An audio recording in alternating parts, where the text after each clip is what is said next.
So here we go with part two of Module 4.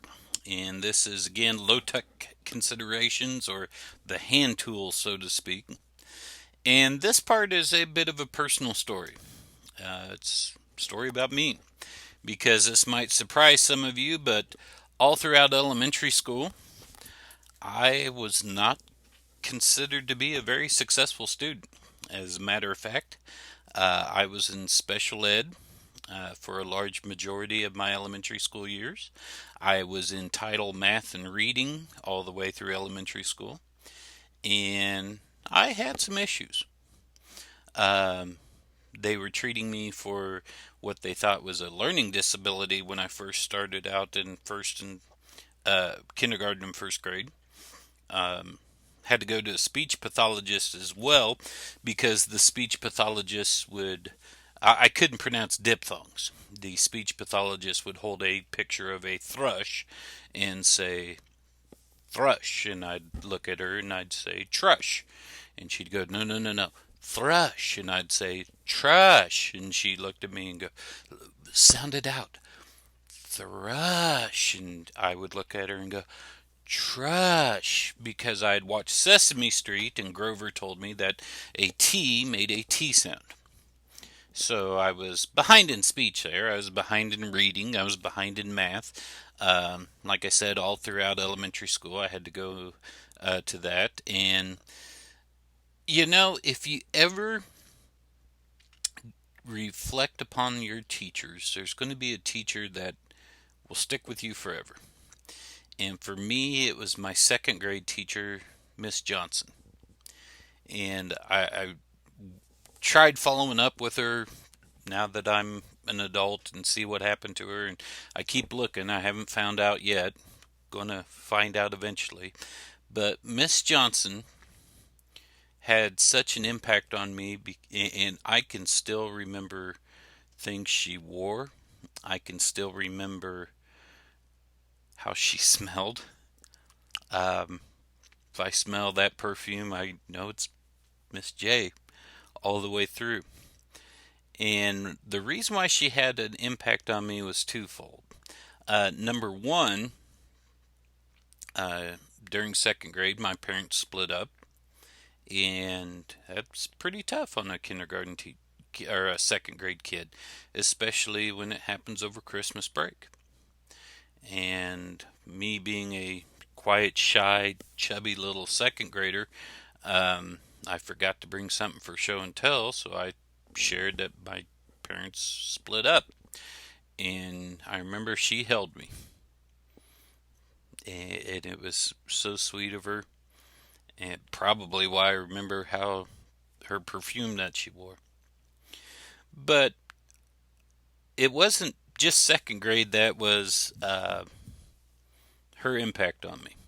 I wound up living with my dad and growing up with dad.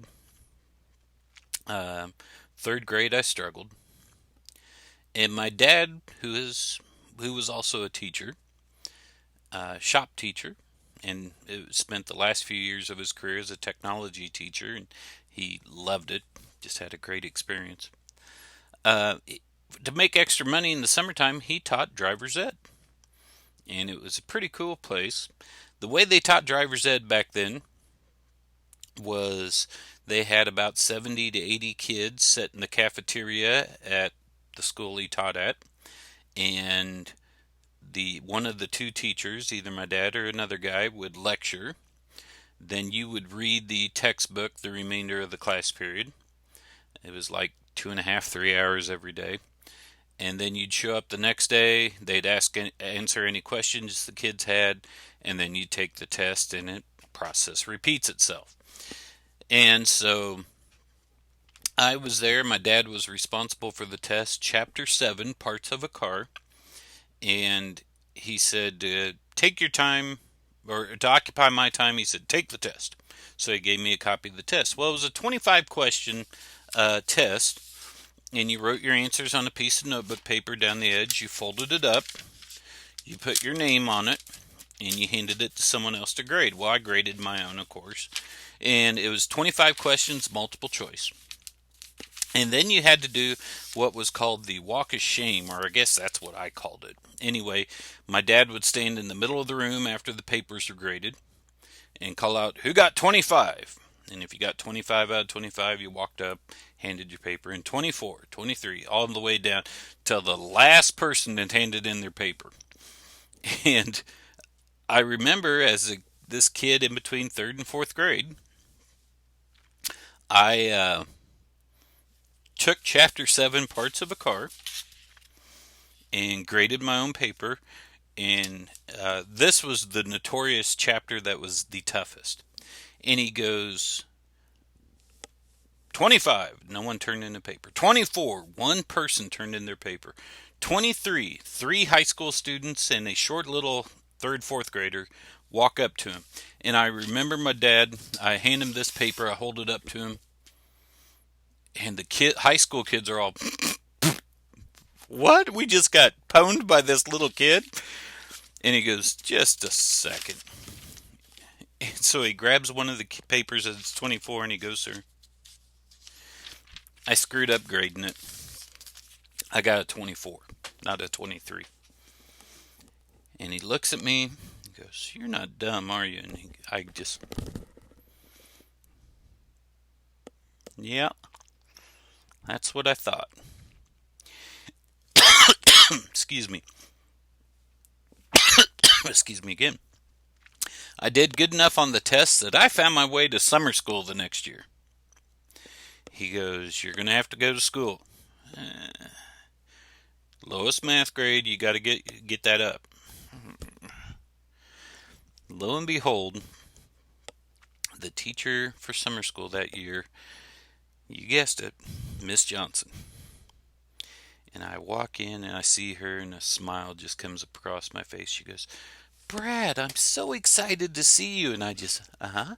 And she goes, "I heard you've got problems in math." And I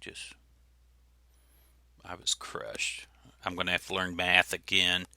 She goes, "How would you like to learn on a computer?" A computer? Are you kidding me? Now, mind you, this is back in the day of the beautiful Apple IIe green screen computers. I mean, it is gorgeous. Yeah, heck yeah, I went in on a computer. And she made me sit at a room, and she had already filled out all these cards that had multiplication facts 1 through 12. So 144 plus 12 because of 0. So I had 156 of these little blue stinking cards with math facts on them. And she made me take the card, read the math fact. I know I got an addition one here, but I had to flip it over and write the correct answer on upside down on the other side of the card.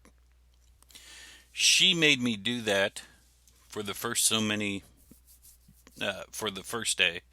And I was so excited to get to use a computer that I was putting like 11x. I was into algebra way before I should have been. I was inventing numbers. Handed her this pile of blue cards and said, "Here, all done." And she goes, "Oh my, what is that? You gotta do them over." And she gave me a sheet that had the tables that met at certain grid points to come up with the correct answer. I spent the next 3 days, we met 3 hours a day, the next 3 days doing math facts. And I hated it. Thursday, I walk up to her and "Here's my offering." She goes, "Okay, I'll check these over the weekend."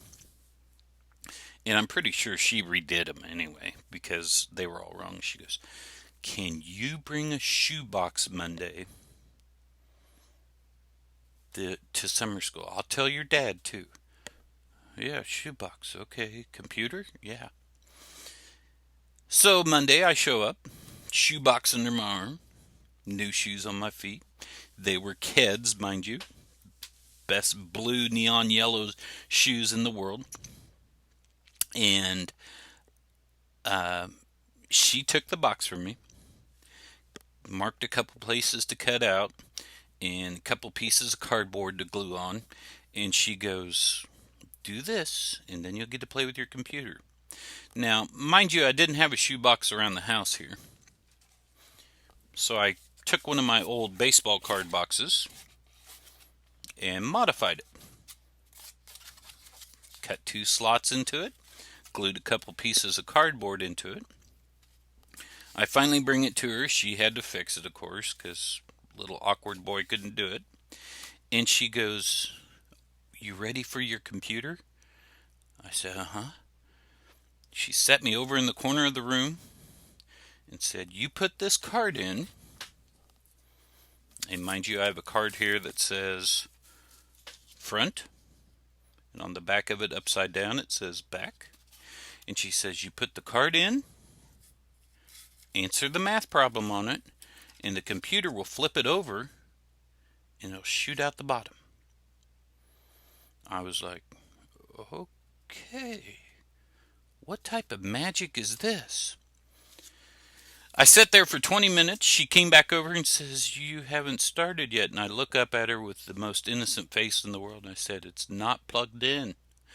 God bless this woman. She took an overhead cart, took the extension cord that wasn't plugged into anything, jammed it into the back of the box, and goes, there, it's plugged in now. And I started to work, and boom, boom, boom, feeding card after card. I spent the next 2.5 weeks doing that. 5th grade, I started out in the lowest math group, slowly started making it up. By the end of my 6th grade year, I finished number 2 on the state assessment for math. 7th grade, I was in the advanced math class. Took college algebra as a freshman. And the rest, as they say, is history. And it's really simple. In case you haven't noticed, you put the card in with the question side up. There's a little piece of cardboard right here and a ramp at the bottom. Flips the card over, shoots out the right answer. I had one of these in my world history class. It's called a Herodotus box. And kids that used the Herodotus box performed a grade better on my tests than those that didn't. Matter of fact, I wound up making several of these for my classroom because a fight broke out one day over who was going to review for the test for it. Kinesthetic materials, the combination of the hand and the brain working together, help produce long-term memory. As a matter of fact, I got so good that I invented something, or I made something that from the Done and Done book called a pick-a-hole. You take a pencil or some other device, put it in the hole of the correct answer. The question is, what is the capital of Kansas? Your choices are Topeka, Lawrence, and Wichita. I'll say Topeka. So I put my pin in there, pull the card up, the correct answer is cut out. What country or what county is Manhattan in? Is it Geary, Marshall, or Riley? Well, let's say it's Geary. I put my pencil there. Nope, the answer's not coming out. I go to Riley. Boom. Same thing. What mascot or what is the mascot of KSU? Wildcats, Shockers, Jayhawks? Shockers? No. Wildcats? Boom. A pick-a-hole. These 2 things I made right before this lecture. Took me 40 minutes to do. And I can use them over and over and over again. Again, the act of kinesthetic using it makes memory long term, which is why I advocate anytime I have my kids take notes, don't use a computer. Use your hand to make it long standing. By the way, I've included the plans to make your own onto the Canvas page. They're under kinesthetic sources, so you can use those. What if you had kids come up with these? And heck, you could even find a place that might give you a discount on these boxes. What if you had kids make their own questions and made their own cards? Something to think about. Low-tech considerations, the hand tools. Catch you later.